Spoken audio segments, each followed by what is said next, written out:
আখি তার স্ট্যাটাসের মাঝে তিশাকে হুঁশিয়ারি দিল তার সাঙ্কুপাঙ্কুকে নিয়ে কেন গেল তার বাড়িতে। কেন এইভাবে এরকম আমাকে হেনস্থা করা হইতাছে সব সময়?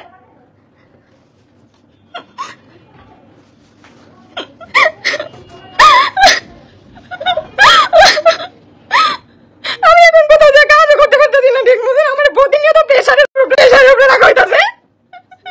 আমার ছেলের পর্যন্ত নিয়ে যাওয়া হইতাছে আমার জোর করে।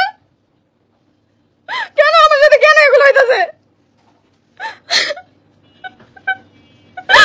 আখি ছেলে আয়াসকে নিতে গিয়েছিল তিশার আহাত, সাথে মৌসুমী, রাজা, তার সাথে আবার 203-এর স্বামী, সবগুলো গোষ্ঠীসহ আখির বাসায় হামলা করে। এমনটাই কিন্তু লাইভে এসে কান্না করে বলেছিল আখি।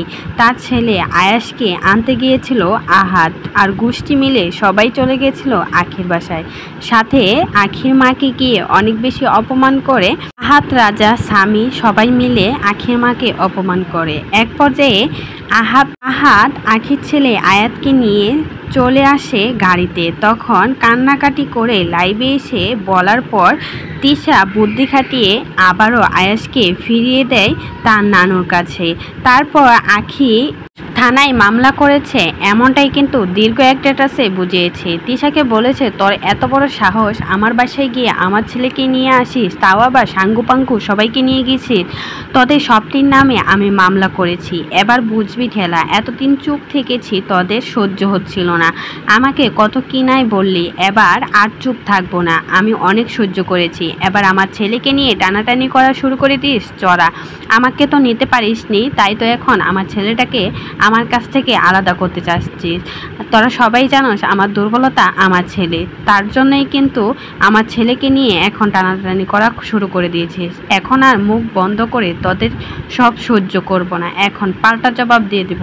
তোদের সবগুলোর নামে আমি থানায় মামলা করে আসছি। 203 রাজা আর মৌসুমীকে হুঁশিয়ারি করে দিল, তোদের কত বড় সাহস, তোরাও আমাদের বাসায় গিয়েছিস, তারপর আবার আমার মাকে অপমান করে দিয়েছিস। এবার বুঝবি ঠেলা, তোদের সবগুলোর নামে থানায় মামলা করে আসছি। জেলের ভাত খেলে তবেই বুঝবি কেমন লাগে। এবার হুঁশিয়ারি দিল তিশার সাঙ্গুপাঙ্গু সহ তিশাকে সবাইকে হুঁশিয়ারি করে দিল। তিশার নামে, আহাদের নামে আর স্বামীর নামে সবার নামেই কিন্তু মামলা করেছে আখি। তো এই বিষয়ে যদি আপনাদের কোনো মতামত থাকে অবশ্যই কিন্তু আমাদের কমেন্ট বক্সে কমেন্টে জানাতে ভুলবেন না।